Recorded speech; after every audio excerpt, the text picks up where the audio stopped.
الحمد لله وكفى والسلام على عباده الذين اصطفى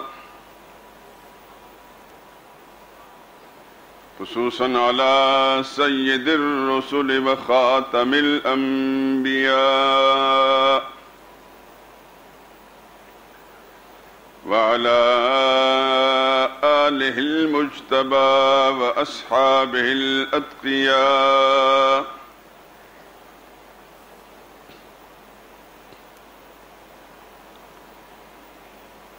أما بعد فإن خير الحديث كتاب الله وخير الهدي هدي محمد صلى الله عليه وسلم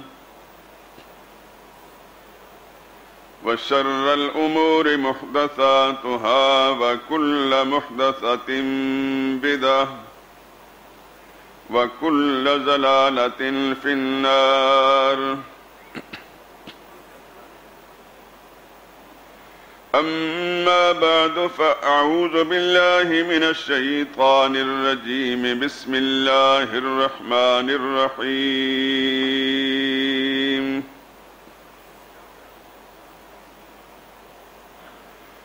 قل إنني هداني ربي إلى صراط مستقيم دينا قيما ملة إبراهيم حنيفا وما كان من المشركين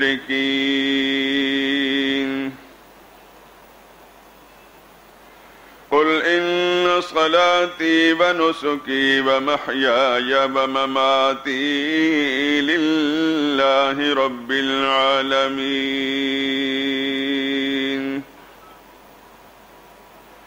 لا شريك له وبذلك أمرت وأنا أول المسلمين اے میرے نبی کہہ دیجئے کہ مجھے پروردگار نے سیدھا راستہ دکھا دیا ہے، صحیح دین جو مذہب ابراہیم علیہ السلام کا، جو ایک اللہ ہی کے طرفدار تھے اور مشرکوں میں سے نہ تھے۔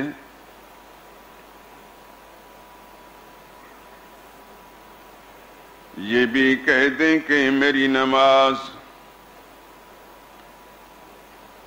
اور میری سب عبادتیں اور میرا جینا اور میرا مرنا سب اللہ ہی کے لیے ہے جو رب العالمین ہے، جس کا کوئی شریک نہیں، اور مجھ کو اسی بات کا حکم ملا ہے اور میں سب سے پہلے فرمانبردار ہوں۔ سبحان ربک رب العزت عما یصفون وسلام علی المرسلین والحمد للہ رب العالمین۔ یہ میرا ایمان ہے میرے خدا تیرے سوا، یہ میرا ایمان ہے میرے خدا تیرے سوا، کوئی داتا ہے نہ کوئی دوسرا مشکل کشا۔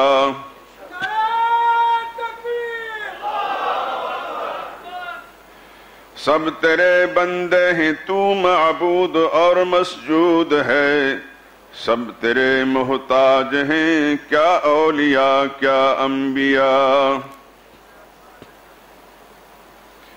حکم سے تیرے زمین و آسمان گردش میں ہیں، تابع فرما ہیں تیرے بحر و بر آب و ہوا۔ ذرہ ذرہ پتہ پتہ تیری صنعت کا گواہ، بلبل و قمری ہیں تیری حمد میں نغمہ سرا۔ رازق و خلاق رب المشرقین و مغربین، مقتدر قادر قدیر و مالک روز جزا۔ کون ہے تیرے سوا بندہ نواز و دستگیر، تو ہی سنتا ہے شکست شیشہ دل کی صدا۔ تیری حکمت اور مشیت کتنی رنگا رنگ ہے، زہر بھی پیدا کیا تریاق بھی پیدا کیا۔ زیب دیتی ہے تجھی کو سروری و برتری، تو سزاوار عبادت تجھ کو سجدہ ہے روا۔ تو جو چاہے ریت کے تودوں سے ہوں چشم رواں، تو نہ چاہے سانس لے سکتی نہیں موج صبا۔ رب تشریعی بھی تو ہے، رب تکوینی بھی تو، ہر جگہ ہر سمت ہر دم حکم چلتا ہے تیرا۔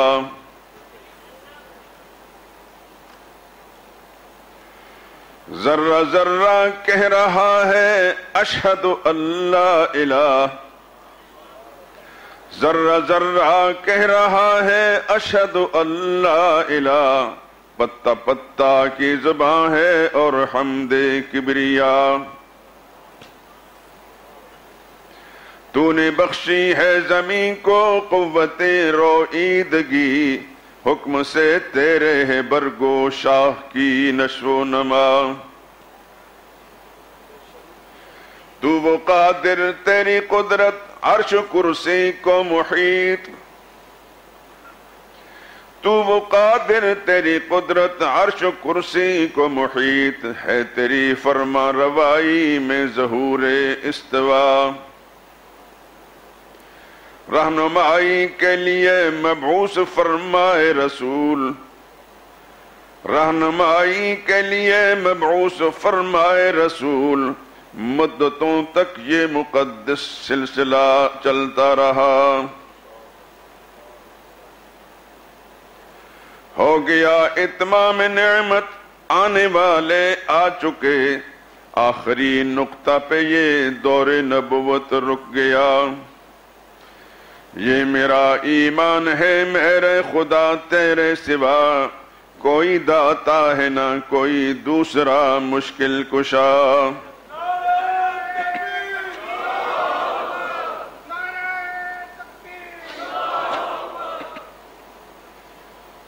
بزرگان محترم، برادران عزیز، معزز خواتین، سب جانتے ہیں کہ رمضان مبارک کا مہینہ، اس کے خطبات جمعہ مسجد شہداء میں گزشتہ 45 برس سے دین کے اساسی اور دین کے سب سے بنیادی اور سب سے اہم مسئلے کے لیے وقت دیتے ہیں۔ بالکل آسان لفظوں میں کہہ رہا ہوں، عادت ہی میری یہ ہے کہ جب تک میرے سامعین میری بات کو سمجھ نہ سکیں خود مجھے بے چینی رہتی ہے۔ دین کا سب سے بڑا مسئلہ اسلام کی سب سے بڑی نیکی،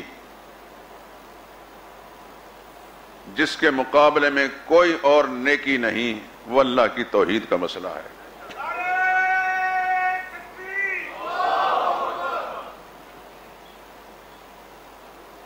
یہ جو میں نے جملہ کہا کہ اسلام کی سب سے بڑی نیکی، یہ کوئی میرے اپنے دل و دماغ اور اپنے خیالات کی اختراع نہیں ہے، یہ سرور کائنات محمد مصطفیٰ صلی اللہ علیہ وسلم کا فرمان ہے۔ حدیث کے الفاظ میں نقل کرتا ہوں، آپ کو اندازہ ہو جائے گا۔ آپ نے ارشاد فرمایا، الایمان بضع و سبعون شعبۃ، افضلها قول لا الہ الا اللہ، وَأَدْنَاهَا إِمَاطَةُ الْأَذَىٰ عَنِ الطَّرِيقِ، اور کما قال علیہ السلام۔ ایمان کے 70 سے زیادہ شاخیں ہیں، شعبے ہیں، سب سے اوپر، سب سے اونچا، سب سے افضل شعبہ جو ہے لا الہ الا اللہ ہے۔ اب اندازہ ہو گیا آپ کو کہ اسلام کی سب سے بڑی نیکی، اسلام کا دین کا سب سے بڑا مسئلہ، بنیادی مسئلہ جس پر سارے اسلام کی عمارت قائم ہے، جس کی بنیاد پر نمازیں، روزے، حج، زکوٰۃ، صدقہ، خیرات، قربانی، طواف، اعتکاف، حج، یہ ساری چیزیں اس کی بنیاد پر قبول کی جاتی ہیں۔ اگر یہ نیکی نہیں ہے تو خانہ کعبہ میں پیدا ہو کر بھی،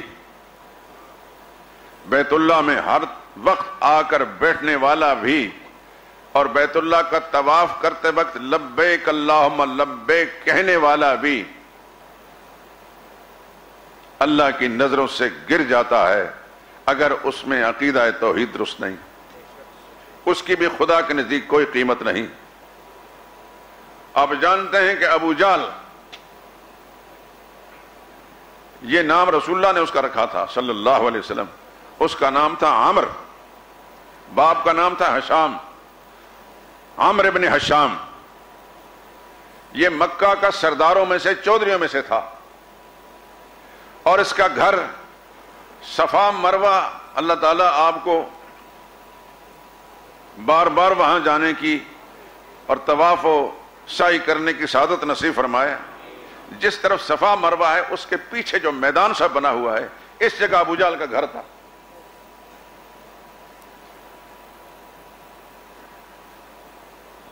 آج سے 35 سال پہلے اس میدان میں باقاعدہ طہارت خانے بنے ہوئے تھے۔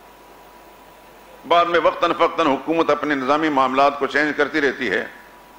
جب پہلی مرتبہ مجھے 1980 میں سعادت نصیب فرمائی تو میں نے وہ جگہ دی تھی جہاں ابو جہل کا گھر تھا اور وہاں لیٹرین بنی ہوئی تھی۔ میں نے کہا حق بحقدار رسید، اس کی جگہ، اس کا مولد و مسکن وہ اسی لائق تھا کہ وہاں لیٹرینیں بنے۔ بعد میں حکومت نے انتظامی ضرورت کے تحت وہ بڑا لمبا چوڑا میدان بنا دیا، وہ لیٹرینیں بھی ہٹا دی گئیں۔ یہ سامنے جو پہاڑ ہے، اس پہاڑ کے اندر بڑے دور تک اندر طہارت خانے بنے ہوئے تھے۔ حکومت وقتاً فوقتاً چینجنگ کرتی رہتی ہے۔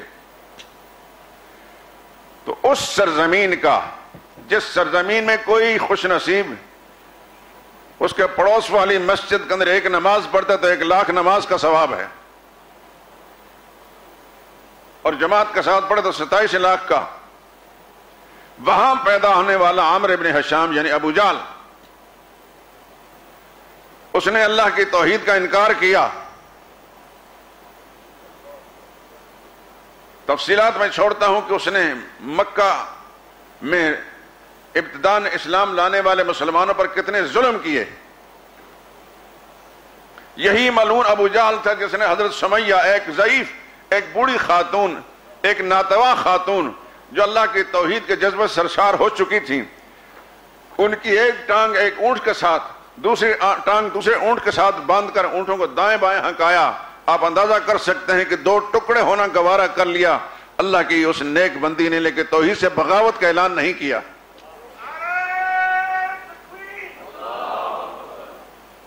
اور یاد رکھیں میرے دوستو، جس خوش نصیب کو یہ مسئلہ سمجھ آ جاتا ہے، یہ ایسا نشہ ہے پھر اس کو کوئی ترشی اتار نہیں سکتی۔ خدا کرے کہ یہ مسئلہ آپ کو بھی سمجھ آئے، اللہ کرے کہ آپ کے ذریعے سے دوسرے انسانوں تک یہ بات پہنچے، ان کو بھی یہ مسئلہ سمجھ میں آ جائے۔ اس مسئلے کی تاریخ ہی ایسی ہے۔ ہمارے استاد حضرت شیخ القرآن رحم اللہ فرمایا کرتے تھے، یہ مسئلہ میٹھا اس قدر ہے، یہ مسئلہ میٹھا اس قدر ہے، سمجھ آ جائے تو انسان جسم کے ٹکڑے کرانا گوارا کر لیتا ہے لیکن مسئلے کو نہیں چھوڑتا۔ لیکن مسئلہ کڑوا بھی اتنا ہے کہ نہ سمجھ میں آئے تو پھر وہ اس مسئلے کو بیان کرنے والے کا بدترین دشمن بن جاتا ہے، اس کی جان لینا اس کا مقصد زندگی بن جاتا ہے۔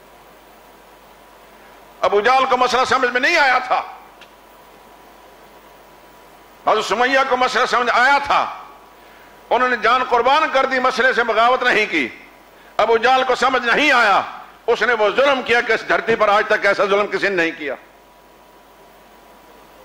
پھر وہی ابو جہل بدر کے میدان کے اندر جب مارا جاتا ہے کچھ اور ارادے لے کر گیا تھا کہ آج میں نے مسلمانوں کا محمد سمیت کام تمام کر دینا ہے. گانے بجانے والی عورتیں ساتھ لے کر گیا تھا, 3 دن ہم جشن منائیں گے فتح کا. اونٹ لے کر گئے تھے کہ ہم خوب ذبح کریں گے اور کھائیں گے پیئیں گے. اس بدبخت کو یہ پتہ نہیں تھا کہ فیصلے ہتھیاروں کے ساتھ اور انسانی تعداد کے ساتھ نہیں ہوتے, فیصلے کرنے والی ذات آسمانوں پر بیٹھی ہے. محمد مصطفیٰ کے ساتھ 313 نہتے بے سر و سامان, صرف 8 تلواریں ہیں. ابو جہل کے ساتھ 1000 ہیں, اور ہر طرح کے ہتھیار اور تلواریں اور نیزے اور بھالے تیر ان کے پاس موجود ہیں.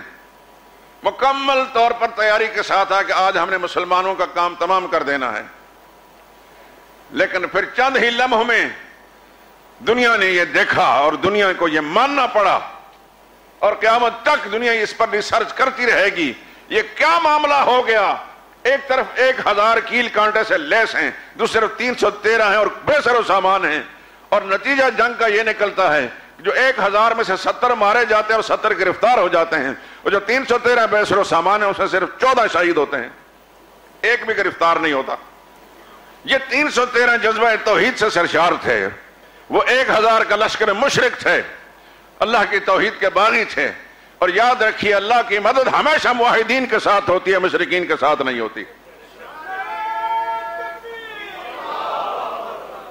قرآن میں موجود ہے وَكَانَ حَقًّا عَلَيْنَا نَصْرُ الْمُؤْمِنِينَ, ایمان والوں کی موحدین کی مدد کرنا ہم نے اپنے ذمہ لازم کر رکھی ہے.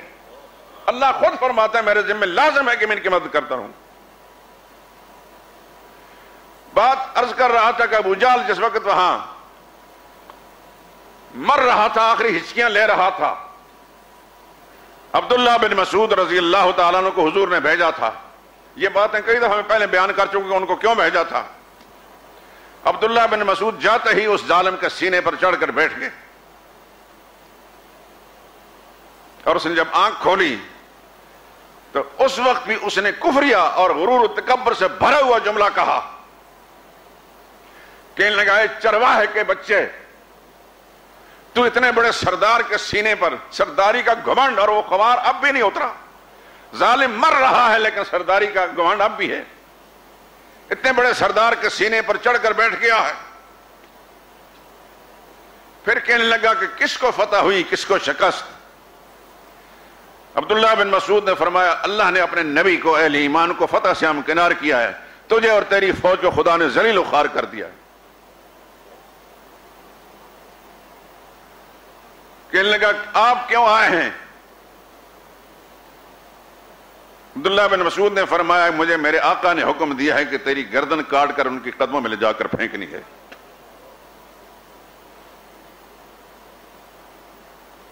اس وقت اس نے ایک اور تکبر بھرا جملہ کہا. کہنے لگا اچھا کندھے کے قریب سے میری گردن کاٹنا, حلق کے قریب سے نہ کاٹنا, کندھے کے قریب سے کاٹنا تاکہ دوسرے مقتولین کے سروں میں میرا سر اونچا نظر آئے. یہ سرداری کا خمار اس وقت بھی تھا, مشرک تھا. یاد رکھیں انسان کو جب اللہ کا دین سمجھ میں نہیں آتا, دین سمجھ میں نہیں آتا, نبی کی تعلیمات سے وہ آگاہ نہیں ہوتا, اس کے دماغ میں یہی خناس ہوتا ہے. اسی جگہ کے عبداللہ بن مسعود بھی تھے اور اسی جگہ کا ابو جہل بھی تھا. اللہ اکبر. عبداللہ بن مسعود کی تلوار کو جب اس نے دیکھا تو کہنے لگا اپنی تلوار سے میری گردن نہ کاٹنا, میری تلوار سے کاٹنا, کیونکہ میں سردار ہوں اور سردار کی تلوار بھی اعلیٰ ہوتی ہے. قصہ مختصر, اس کی گردن کاٹی گئی, رسول اللہ کے قدم لے جا کر پھینکی گئی. اللہ کے نبی نے فرمایا کہ یہ اس امت کا فرعون تھا, یہ اس امت کا فرعون تھا. آپ جانتے ہیں فرعون کب گزرا ہے؟ موسیٰ علیہ السلام کے زمانے میں. اس نے بھی موسیٰ علیہ السلام کا مقابلہ کیا تھا. یہ ذہن میں ہوگا آپ کے, نہیں ہے تو آج سمجھ لیں. بحیرہ قلزم میں فرعون غرق ہو گیا, ڈوب گیا. اس کی ساری فوج ڈوب گئی، موسیٰ علیہ السلام اور بنی اسرائیلی پار ہو گئے۔ سورہ یونس میں یہ تذکرہ موجود ہے 11ویں پارے میں، حتی اذا ادرکہ الغرق، جب پانی کی موجیں آئیں اور اس کو غرق کر دیا، ڈبو دیا، اس وقت اس نے کلمہ پڑھنے کی کوشش کی۔ وہ کلمہ کیا ہے؟ الفاظ اس کے میں سنانا چاہتا ہوں۔ قال آمنت انہ لا الہ الا الذی آمنت بہ بنو اسرائیل، آج میں ایمان لاتا ہوں اس ذات پر جس پر بنی اسرائیل ایمان لائے۔ آنکھیں کھل گئی اس کی، لیکن چونکہ ہچکی موت کی لگ چکی تھی، اس وقت کلمہ پڑھنا اللہ کے نبی نے فرمایا پھر معتبر نہیں ہوتا۔ موت کی ہچکی شروع ہونے سے پہلے 100 سال کا پکا کافر بھی اگر صدق کے دل سے ایمان لے آتا تو اللہ تعالیٰ اس کے ایمان قبول کر لیتے ہیں۔ فرعون اس وقت کلمہ پڑھنے کے جب پانی میں ڈبکیاں لگیں تو پھر قرآن کیا کہتا ہے؟ الآن،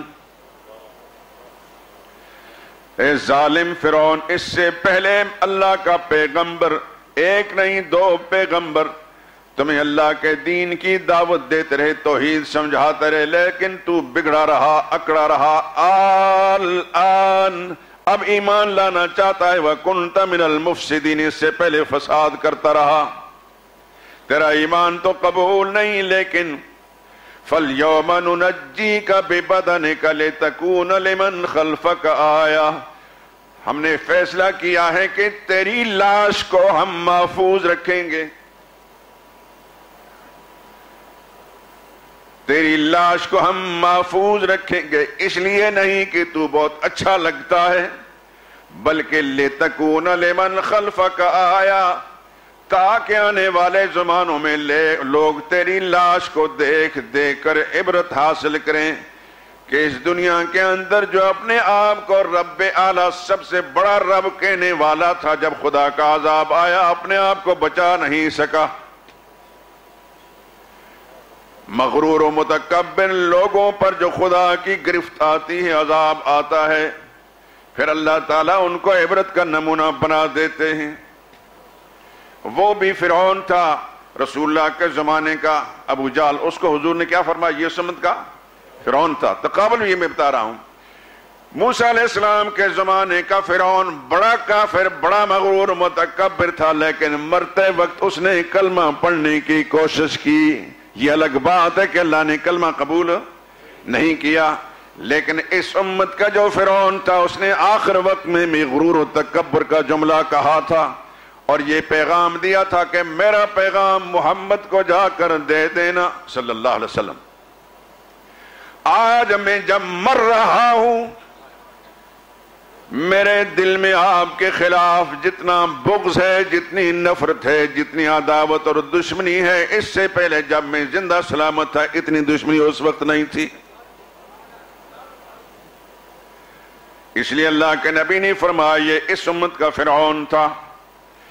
میں یہ پوچھنا چاہتا ہوں میرے دوستو، مکہ کی سرزمین میں پیدا ہونے والا، خانہ کعبہ کے پڑوس میں پیدا ہو کر ساری زندگی گزارنے والا ابو جہل،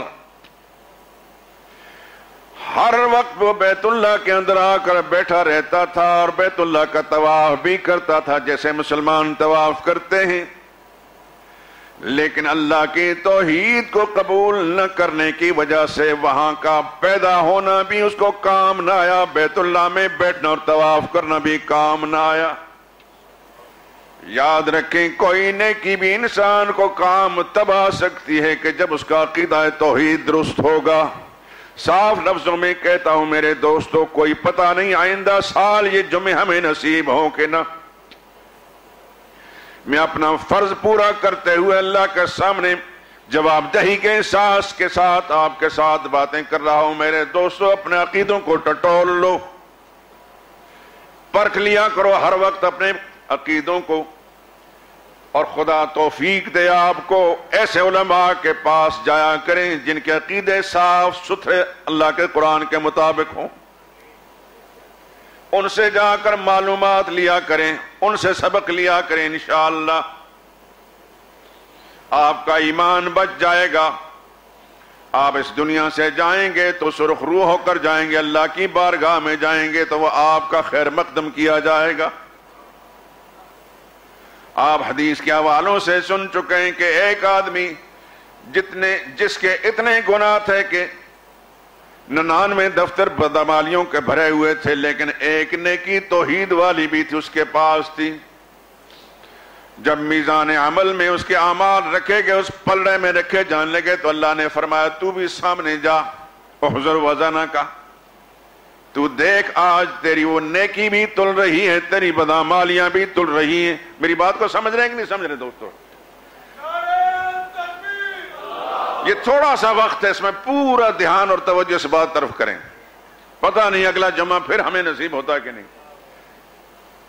موت ہمارے تعاقب میں ہے، غنیمت جان لو، مل بیٹھنے کو جدائی کی گھڑی سر پر کھڑی ہے۔ توجہ کے ساتھ بات سنیں دوستو، اللہ فرمائیں گے تیرے اعمال تولے جا رہے ہیں، تو بھی سامنے کھڑا ہو جا۔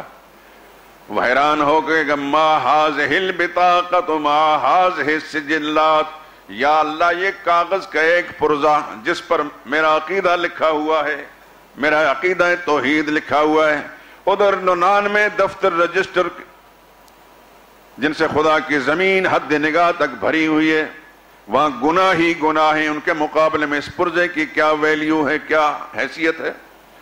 اللہ فرمائیں گے انک لا تظلم، فکر نہ کریں آپ پر ظلم نہیں کیا جائے گا، یہ نہیں کیا جائے گا کسی کی نیکی بالکل معمولی دکھائی دیتے تو اس کو نظر انداز کر دیا جائے۔ قرآن نے کیا قانون بیان، فَمَن يَعْمَلْ مِثْقَالَ ذَرَّةٍ خَيْرًا يَرَهُ، جس نے ذرہ برابر خیر کا کام کیا اس کو بھی اللہ کے سامنے دیکھے گا، وَمَن يَعْمَلْ مِثْقَالَ ذَرَّةٍ شَرًّا يَرَهُ، اور اگر ذرہ برابر شر کیا ہے، برائی کی، اس کو بھی وہ دیکھے گا۔ تو تیرے ساتھ ظلم کا معاملہ نہیں ہوگا۔ پھر حدیث کے الفاظ ہیں فَتُوزَعُ السِّجِلَّاتُ فِي كِفَّةٍ وَالْمِطَاقَةُ فِي كِفَّةٍ، 99 دفتر بدعمالیوں کے ایک پلڑے میں رکھے جائیں گے اور پرزہ بھی ایک پلڑے میں رکھا جائے گا۔ فرشتوں کو حکم ہوگا کہ اوپر کو اٹھاؤ، جب اوپر کو اٹھایا جائے گا تو رسول اللہ نے فرمایا فَطَاشَتِ السِّجِلَّاتُ وَسَقُلَتِ الْبِطَاقَةُ، وہ 99 بدعمالیوں کے دفتر والا پلڑا اوپر کی طرف ہو جائے گا، یعنی ہلکا ہو جائے گا، اور عقیدہ توحید والا جس میں ایک پرزہ ہی ہے کاغذ کا، وہ پلڑا زمین کی طرف جھک جائے گا۔ اللہ کے نبی صلی اللہ علیہ وسلم یہ سمجھانا چاہتے ہیں کہ لوگوں عقیدہ توحید کی بڑی قیمت ہے۔ فلا يسخر مع اسم اللہ شیء، کان کھول کر سن لو، اللہ کے نام کے مقابلے میں کوئی چیز وزنی نہیں ہو سکتی۔ اللہ کے طرفدار بن جاؤ، اللہ کے ساتھ صلح کر لو، اللہ کو اپنا بنا لو، ساری کائنات آپ کا کچھ نہیں بگاڑ سکے گی۔ تو عرض کر رہا تھا کہ سب سے بڑی نیکی کیا ہے؟ توحید۔ پہلے سمجھیں اور پھر اس کو مشن بنا لیں۔ یہیں بیٹھے بیٹھے اللہ سے دعا کریں یا اللہ ہمیں اس کو مشن بنانے کی توفیق دے۔ مرنا ہم سب نے ہے دوستو، کسی نے نہیں رہنا، لیکن اس کو مشن بنا لیا، اپنا لیا اور مشن بنا لیا تو پھر سرخرو ہو کر جائیں گے۔ سب سے بڑی نیکی کیا ہے؟ اللہ کی توحید، یہ نہ بھولے۔ اور سب سے بڑا گناہ کیا ہے؟ یہ دونوں تقابل میں، سب سے بڑی نیکی اللہ کی توحید اور سب سے بڑا گناہ شرک۔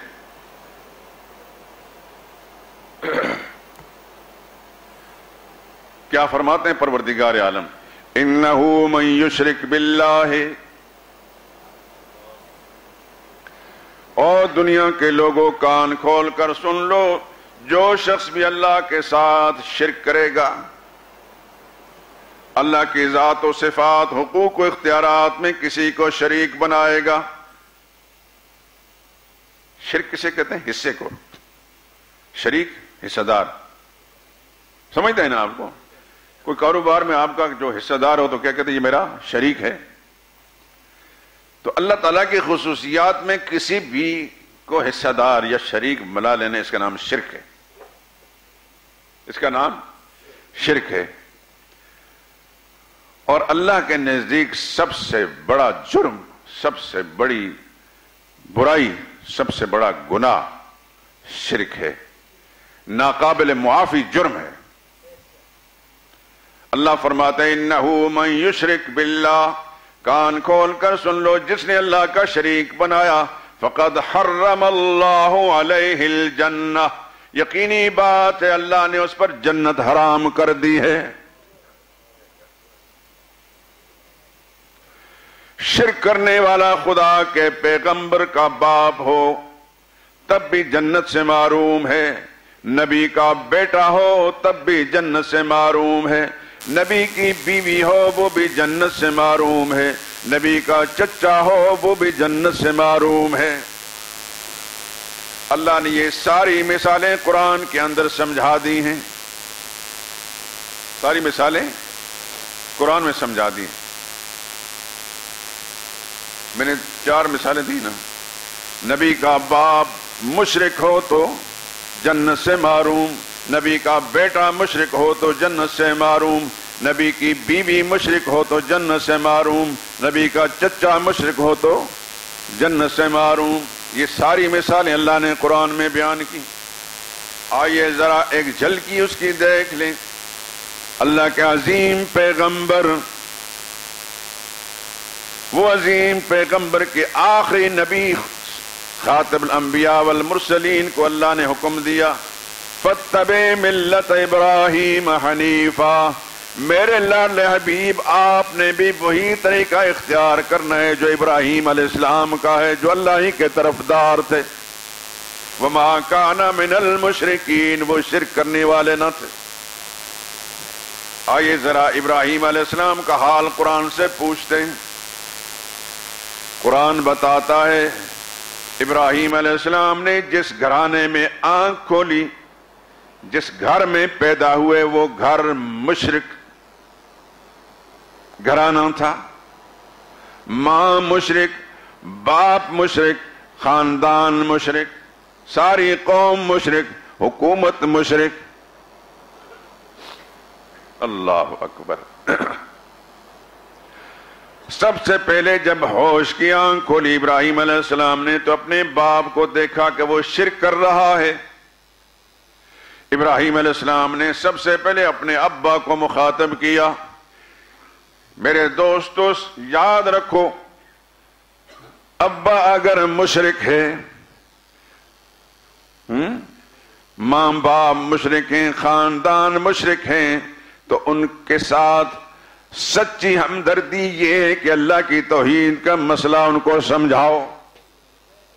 جس طرح آپ یہ پسند نہیں کرتے کہ آپ کے گھر کو آگ لگ جائے خدا نخواستہ اور بیچ میں ماں باپ جل رہے ہوں، آپ اپنی جان پر کھیل کر اپنے ماں باپ کو اس دنیا کی آگ سے بچانے کی فکر کریں گے. یاد رکھیے شرک کرنے والے کو اللہ نے جہنم کی آگ میں ڈالنا ہے. سچی ہمدردی ماں باپ کے ساتھ، خاندان کے ساتھ یہ ہے کہ ان کو شرک سے بچانے کی فکر کرو. شیطان یہ کہے گا تو بیٹا ہو کر باپ کو مسئلے سمجھاتا ہے، تو بیٹا ہو کر ماں سے باتیں کرتا ہے، یہ تو بڑی بے ادبی ہے، گستاخی ہے.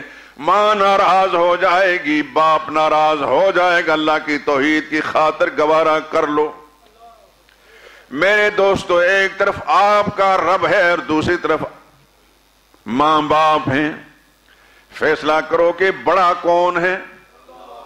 بڑا کون ہے؟ اگر اللہ بڑے ہیں تو پھر اللہ کے طرف دار بن کر اللہ کے حکم کے مطابق ماں باپ کو توحید سمجھاؤ. جیسے ابراہیم علیہ السلام نے اپنے باپ کو مخاطب کر کے فرمایا یا ابت، اے میرے ابا، لم تعبد ما لا يسمع ولا يبصر ولا يغني عنك شيئا. دھیان سے سننا. ابراہیم علیہ السلام اپنے باپ کو مخاطب کر کے فرماتے ہیں ابا جان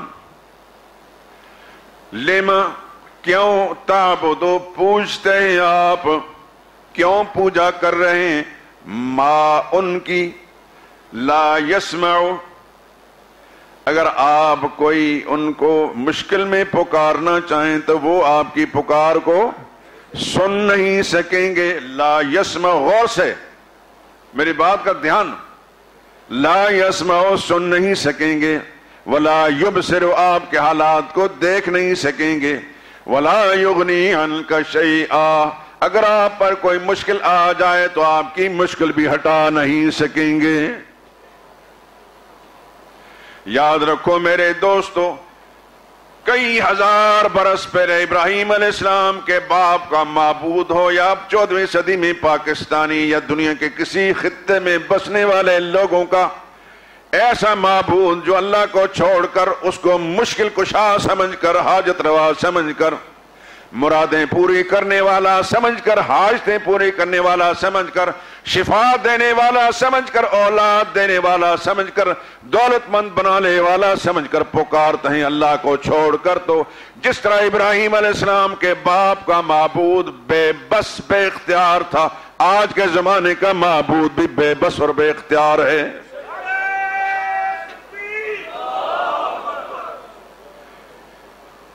دور اور نزدیک سے ہر ایک کی پکاروں کو سننے والا کون؟ دور اور نزدیک سے ہر ایک کی پکاروں کو سننے والا کون؟ ہر ایک کے حالات کو دیکھنے جاننے والا کون؟ ہر ایک پر آئی ہوئی مشکل کو ہٹانے والا کون؟ ہر ایک کی حاجت کو پورا کرنے والا کون؟ جزاکم اللہ. اللہ تعالیٰ آپ کی اس آواز کو قبول فرما لیں. آپ کے حق میں, آپ کی نسلوں کے حق میں, آنے والی نسلوں کے حق میں, آپ کے متعلقین کے حق میں اللہ عقیدہ توحید سے آپ کو ایسا سرشار بنا دے جیسے نبی کے صحابہ تھے. پھر اس عقیدہ توحید کو لے کر آپ خدا کی زمین پر اس طرح پھریں کہ اللہ کی مخلوق ہدایت کا سامان بن جائیں. ابراہیم علیہ السلام نے فرمایا میرے ابا کیوں پوچھتے ہیں ان کو لا یسمعو, تمہاری پکاروں کو سن نہیں سکتے, ولا یبصرو آپ کے حالات کو دیکھ نہیں سکتے, ولا یغنی عنک شیئا اور آپ پر آئی ہوئی کسی مصیبت کو دور بھی نہیں کر سکتے. پکاروں کو سن بھی نہیں سکتے, حالات دیکھ بھی نہیں سکتے, مشکل کشائی کر بھی نہیں سکتے. یا ابت انی قد جانی من العلم, ابا جان مجھے ایسا علم ملا ہے ما لم یاتک جو ابھی تک آپ اس علم سے محروم ہیں. یہ قرآن سنا رہا ہوں میرے دوستو, قرآن سنا رہا ہوں. یہ کہاں ہے یہ مضمون؟ 16ویں پارے میں سورہ مریم میں, 16ویں پارے میں سورہ مریم میں. آیتوں کا نمبر بتا دوں,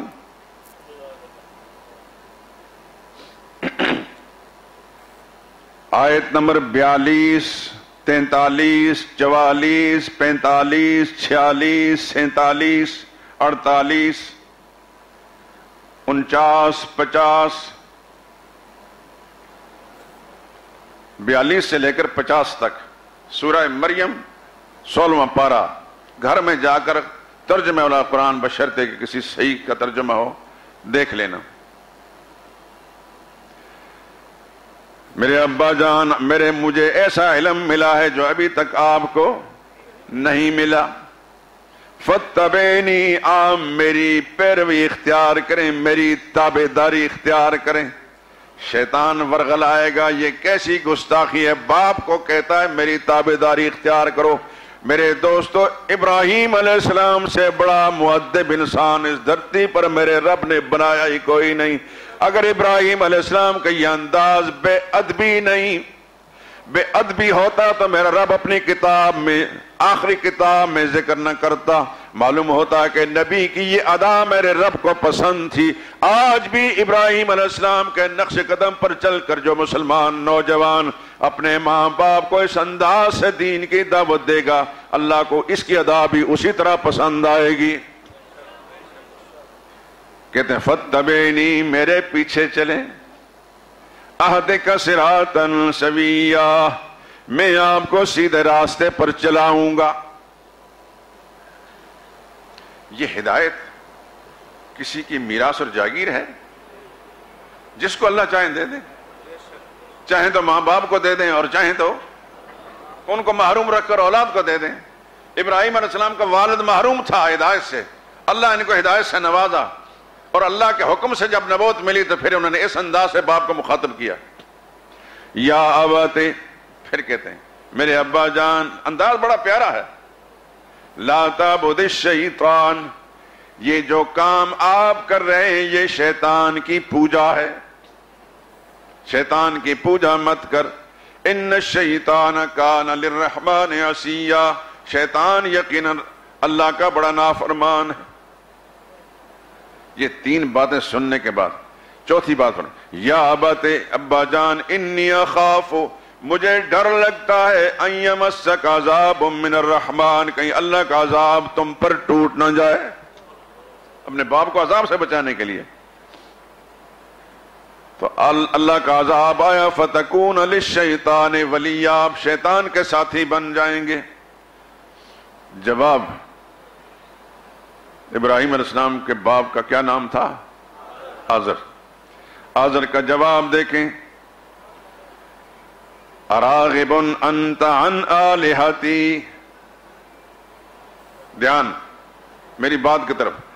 قال اراغب عن آلہتی یا ابراہیم، آزر کہنے لگا اے ابراہیم، تو میرے خداؤں سے، میرے الہوں سے برگشتہ ہو گیا، پھر گیا ہے تو، باپ دادے کا طریقہ چھوڑ دیا. ٹھیک وہی انداز ہے جو آج لوگ کہتے ہیں، جس نے خالص اللہ کی توحید کی بات کی تو بھٹکے ہوئے گمراہ لوگ ہیں، باپ دادے کا طریقہ چھوڑ دیا. ہر جگہ قرآن کریم میں انبیاء کے تذکرے جا کیے ہیں تو قوموں کو جواب ایسا ہی بتایا ہے، آپ نے باپ دادے کا طریقہ چھوڑ دیا. بس دین کے اندر باپ دادا حجت نہیں ہوتے. سن لیں میرے دوستو، دین میں کسی کے باپ دادا حجت نہیں. دین میں صرف اللہ کی وحی اور اللہ کے نبی کی تعلیم حجت ہوتی ہے. باپ دادا نبی کے طریقے کے مطابق ہیں تو سر آنکھوں پر، اگر وہ نبی کے طریقے کے خلاف ہیں تو ان کا طریقہ حجت نہیں. صحیح بات اور حجت بات وہی جو نبی کی بات ہے صلی اللہ علیہ وسلم.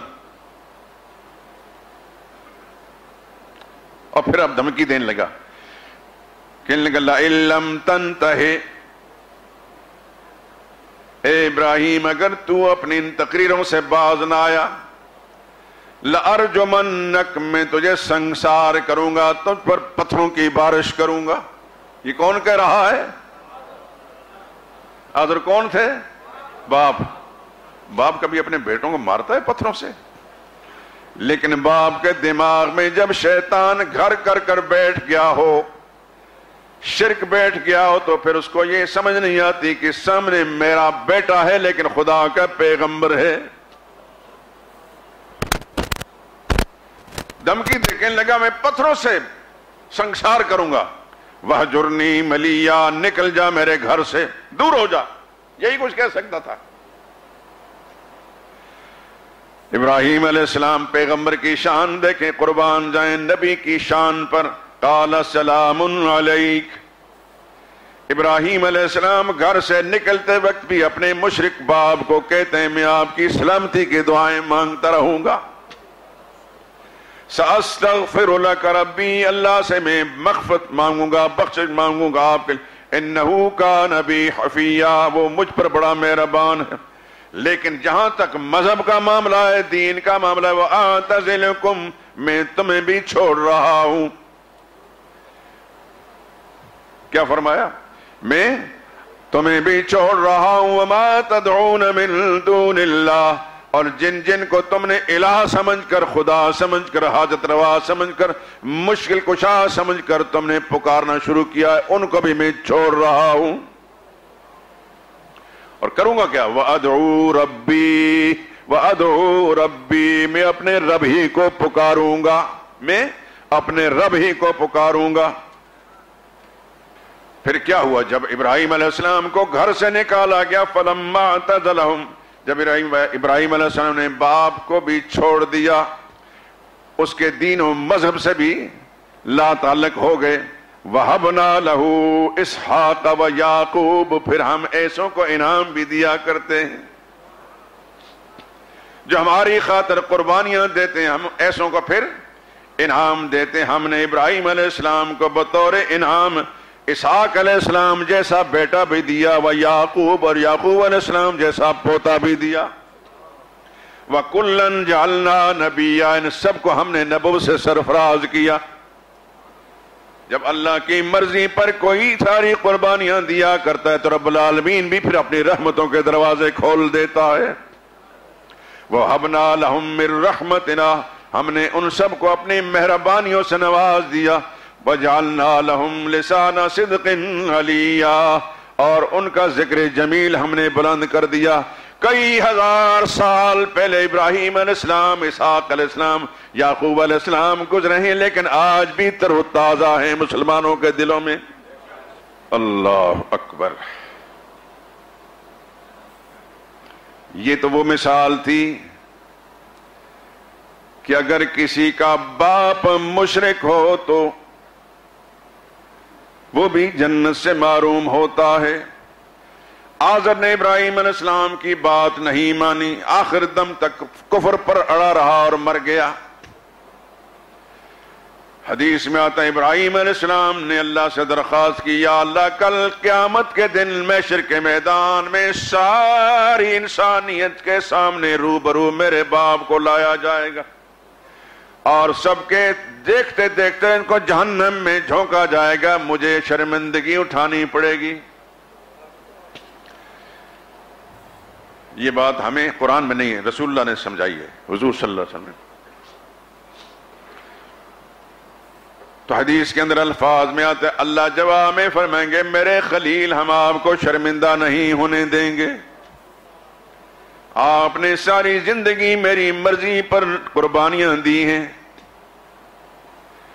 توحید کی خاطر آپ نے اپنے ماں باپ کو چھوڑا، اپنے وطن کو چھوڑا، اللہ کی توحید کی خاطر وقت کے حکمران کے ساتھ مناظرہ بھی کیا، اللہ کی توحید کی خاطر اپنے قوم کا مقابلہ کیا، اللہ کی توحید کی خاطر بتوں کو بھی توڑا، اللہ کی توحید کی خاطر آگ میں بھی کود گئے، اور اللہ کی توحید کی خاطر اپنے شیرخوار معصوم بچے کو اور بیوی کو اپنے وطن ملک شام سے کئی ہزار میل دور مکہ معظمہ کے لق و دق صحرا میں لے جا کر چھوڑ دیا، جہاں کوئی آبادی کا نام و نشان نہیں تھا، کوئی گھر نہیں، کوئی در نہیں، وہاں کوئی درخت بھی نہیں، کوئی کھانے پینے کا سامان نہیں، کوئی دکان نہیں. اللہ کے پیغمبر کے حوصلے پر قربان جائیں.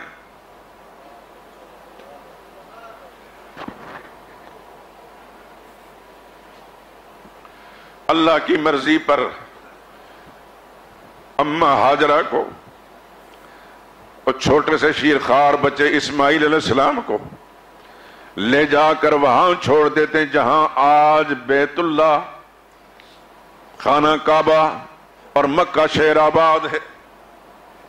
اس جگہ یہاں نہ خانہ کعبہ تھا، نہ کوئی عمارت تھی، نہ کوئی شہر تھا، نہ کوئی درخت تھا، نہ کوئی سایہ تھا، نہ کوئی پانی تھا، نہ کوئی غمخوار تھا. ایک اکیلی خاتون جو شیرخوار بچے کو لے جا کر وہاں چھوڑ دیا اور چھوڑ کر واپس اس انداز سے پلٹتے ہیں کہ بات بھی نہیں کرتے اپنی بیوی سے کہ یہاں میں آپ کو کیوں لایا ہوں.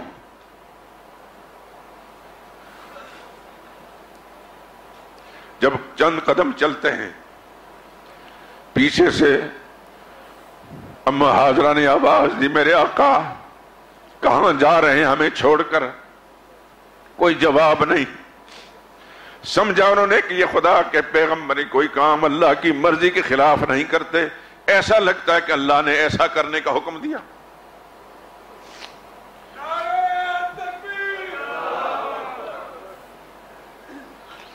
آخر خود بولی اما ہاجرہ کیا یہاں چھوڑ کر واپس جانے کا حکم اللہ نے آپ کو دیا؟ ابراہیم علیہ السلام نے سر ہلایا. وہ بھی تو پیغمبر کے گھرانے کے لیے خدا نے چنی تھی, وہ بھی تو نبی کی بیوی تھی, عام دنیا کی عورتوں کی طرح کوئی عورت نہیں تھی. اما ہاجرہ بولی اذن لا یزیغنا, اگر اللہ نے یہاں چھوڑنے کا حکم دیا ہے تو پھر ہمارا ایمان ہے کہ خدا ہمیں برباد نہیں کرے گا. ابراہیم علیہ السلام کی قربانیاں, اللہ اکبر. پھر ان قربانیوں پر اللہ نے پھر کیا انعام دیا. آپ قرآن پڑھتے ہیں پہلے پارے کے آخری ربع میں, یہ آیت آپ کے ذہن میں ہوگی.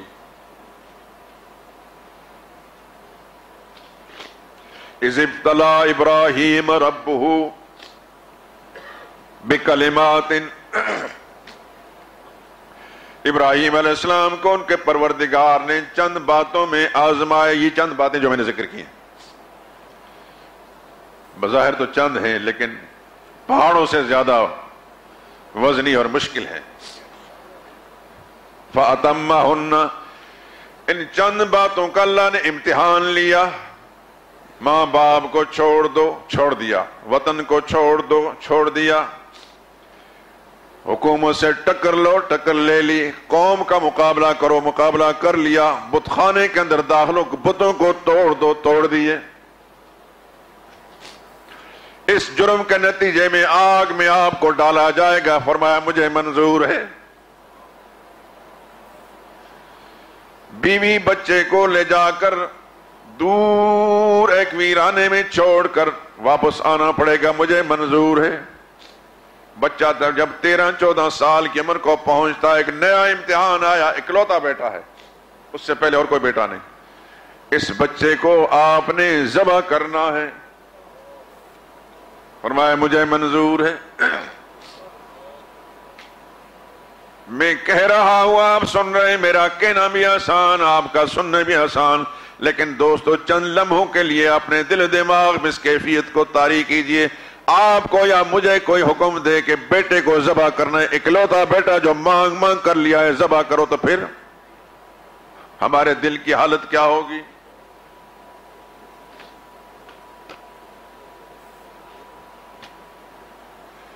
ابراہیم علیہ السلام جب سارے امتحانات میں پاس ہو گئے, پہلے نمبر پر آیا, اللہ نے اب سرٹیفکیٹ دیا, سند دی. انی جاعلک للناس اماما,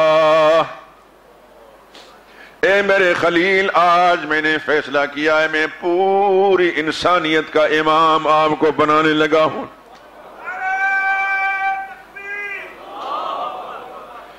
ایسی امامت کے اس کے بعد جتنے نبی بھی دنیا میں بھیجوں گا سب آپ کی اولاد میں سے ہوں گے. وَجَعَلْنَا فِي ذُرِّيَّتِهِ النَّبُوَّةَ وَالْكِتَابَ, ہم نے اس کے بعد جتنے نبی بھی بھیجے ابراہیم کی اولاد میں بھیجے. یہ معمولی انعام ہے. اور ہر نبی آیا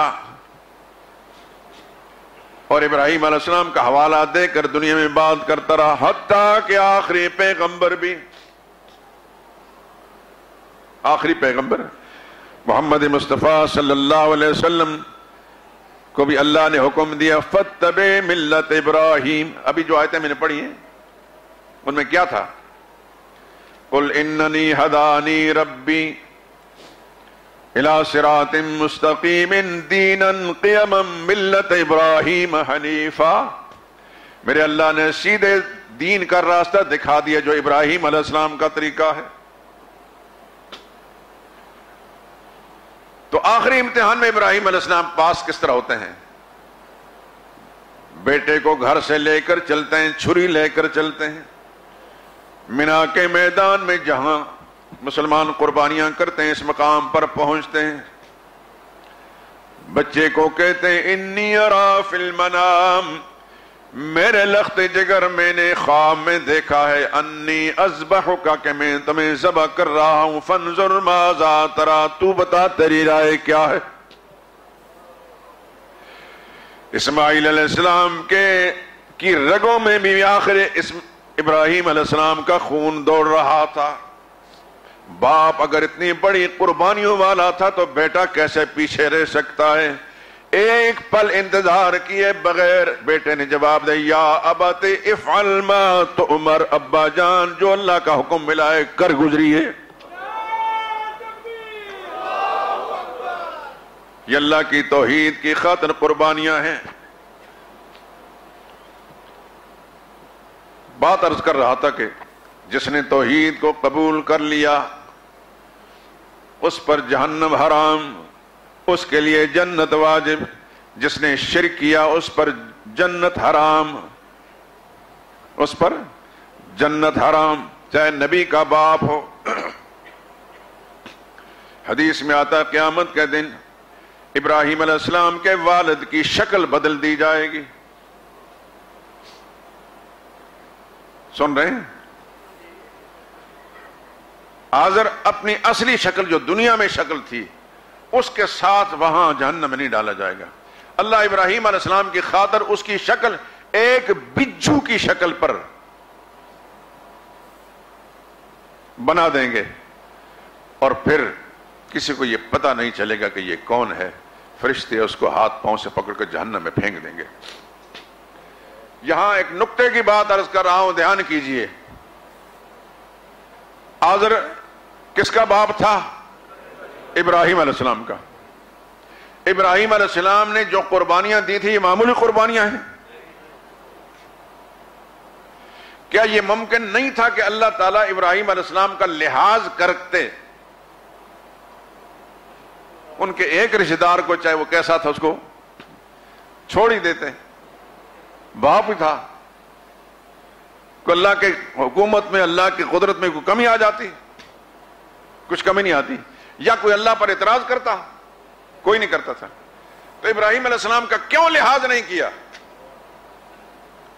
جس ابراہیم نے ساری زندگی اللہ کے لیے قربانیاں دی۔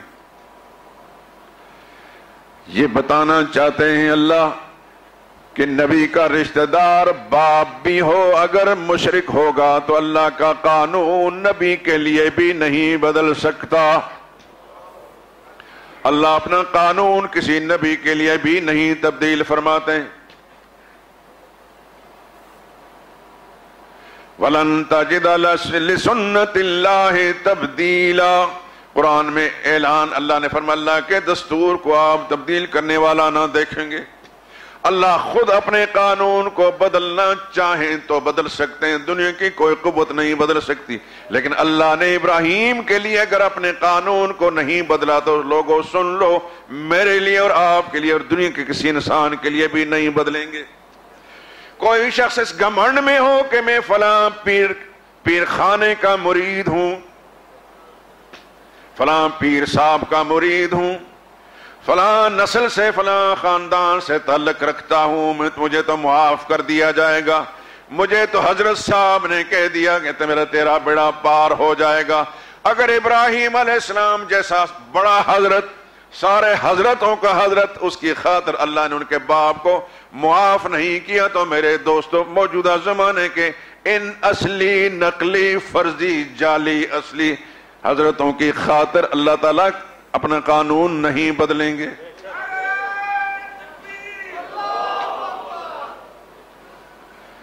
آئیے ایک اور پیغمبر کا حال دیکھتے ہیں۔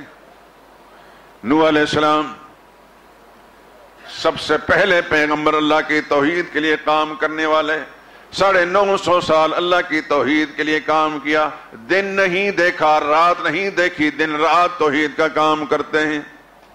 قوم کے بد نصیبوں نے نہیں مانا، بالآخر ان پر خدا کا عذاب آیا، سنا ہے آپ نے، قرآن میں پڑھا ہے، تفصیل چھوڑتا ہوں۔ ساری قوم غرق ہو گئی۔ جس وقت طوفان آنے والا تھا، ان کا ایک بیٹا کنارے پر کھڑا تھا، یہ کشتی پر بیٹھ گئے تھے خاندان کے لوگوں سمیت، چند وہ ایمان لانے والے موحد جو تھے ان کو بھی کشتی میں بٹھا لیا تھا۔ بیٹے کو کہتے ہیں یا بنی ارکب معنا، بیٹا ہمارے ساتھ سوار ہو جا، کافروں کا ساتھ مت دے۔ بیٹا بھی روشن خیال تھا پرویز مشرف کی طرح،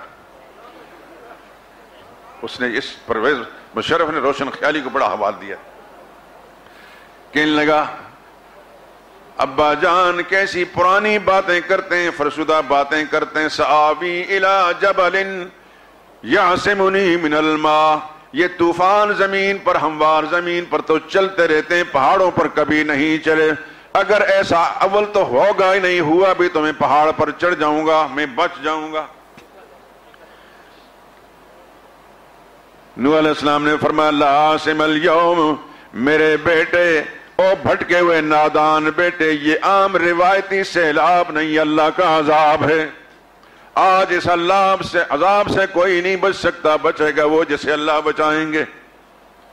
باپ بیٹے کے درمیان بات ہو رہی تھی، وحال بینہم الموج، پانی کے ایک لہر آئی، فکان من المغرقین، نوح علیہ السلام کے دیکھتے دیکھتے بیٹا ڈوب گیا، غرق ہو گیا۔ پدری شفقت نے جوش مارا، اللہ کے سامنے دست بدعا ہو کر گئے، رب ان ابنی من آلی، میرے مولا، میرے پروردگار، میرا بیٹا میرے گھرانے کا فرتا، انت احکم الحاکمین، تو بڑا حاکم ہے، اس کو بچا لے۔ اللہ نے جواب میں فرمایا انہو لیس من اہلک، میرے پیغمبر جس کو آپ اپنا بیٹا کہہ رہے ہیں یہ بدعمال تھا، بدعقیدہ تھا، یہ آپ کے خاندان میں سے، ہم نے اس کا نام کاٹ دیا۔ فلا تسألنی ما لیس لک بہ علم، سن لو، بڑے تہدیدی انداز، فلا تسألنی، بچانا تو درکنار دور کی بات ہے، اس کے بارے میں آپ کو سوال کرنے کی بھی اجازت نہیں۔